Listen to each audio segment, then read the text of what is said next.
Thank you. I feel so privileged to stand before you here. I keep asking, who am I to be, listened to by thousands of people here? But I'll tell you my story. As born in one of the most beautiful places on earth, Western Uganda was surrounded by banana plantations, beautiful natural landscapes, and a lot of greenery. I am the fourth born of 8 children. And although we didn't have much while we were growing up, we were relatively very happy and content. It was mainly because our mother had raised us with so much love, despite so many challenges. The challenges were because my father had a drinking problem that degenerated into alcoholism. And that left the burden of raising the 8 of us to my mother, who had no job, no property, had not gone to school. She had been raised in a refugee camp since she was 1 year old. The alcoholism also bred domestic violence, and my first activism was trying to defend my mother from that when I was barely 15. I love my father. When I grew up, I learned to look at him more as a victim of alcoholism than as a villain in our lives. But that still didn't change the fact that growing up was quite hard. I grew up with this desire to be a lawyer, to defend my mother and women like her, who were so many in our village, who were going through so much abuse of patriarchy and property deprivation.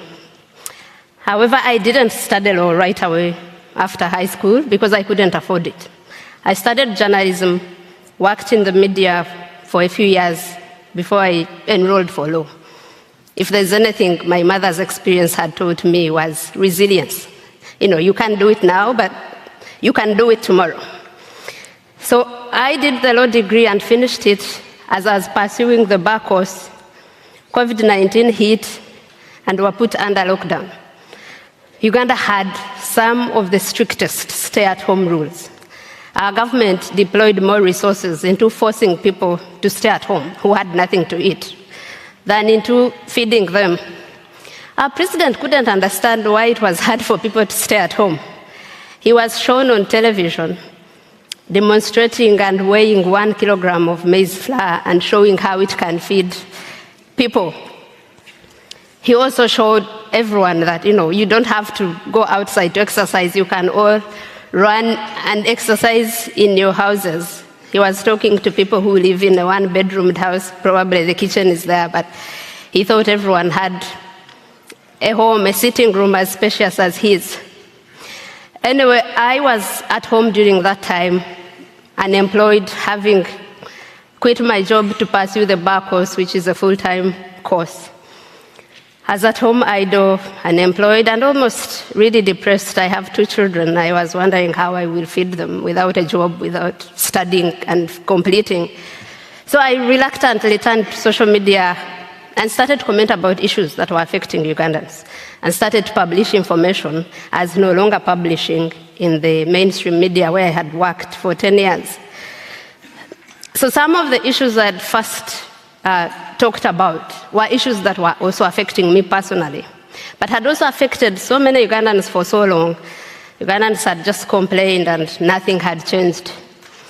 For instance, there was an issue that the bar course institution, where I was at that time, had been failing students deliberately. People were making money out of, failing thousands of students and forcing them to go back and redo the bar course and pay more money. It's an issue that had persisted for so long. It had driven so many students into depression and others on the brink of suicide. There was an issue of the national water company that was overbilling Ugandans, and the complaints had gone unheard. I collected the information about these issues and shared it on Twitter, now X. And I was amazed at how much reaction it triggered.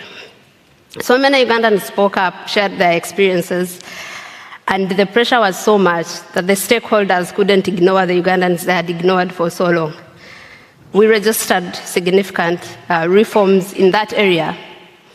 And for me, that was the turning point. I saw the impact that had eluded me for the 10 years I'd been in journalism, because we'd never have achieved the reforms we did in those sectors by writing an article in the newspapers.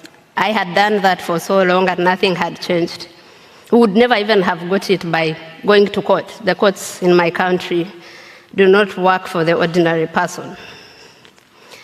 From that time, I realized the power of this digital public square, the power of people, the collective voices, and the change it can effect in the real world.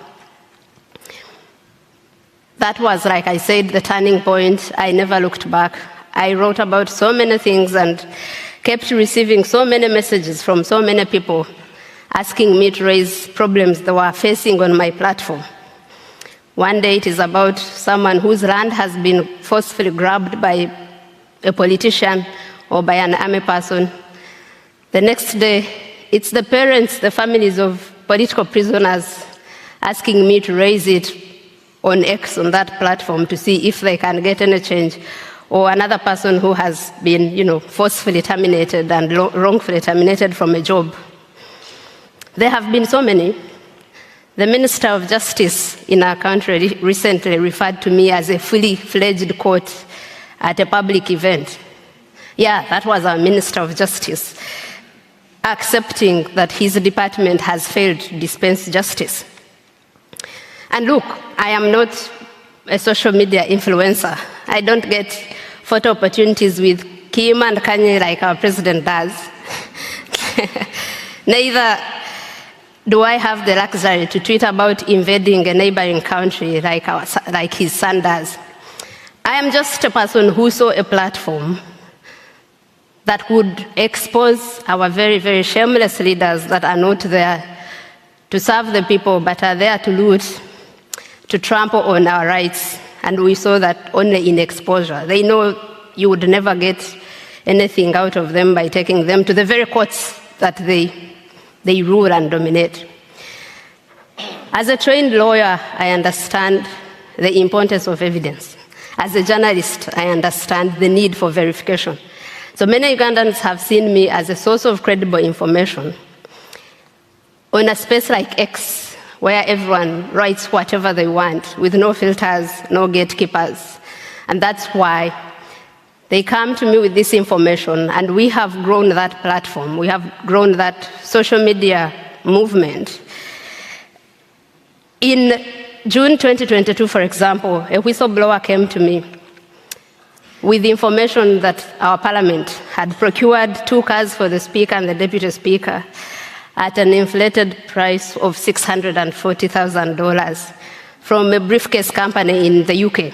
They had flouted all the procurement laws. This was at the time when many Ugandans were struggling to feed. In fact, many were dying of hunger in the northern part called Karamoja. Around the same time, the president had been on TV telling Ugandans to be frugal, tighten their belt. If they cannot afford bread, they should eat cassava or something.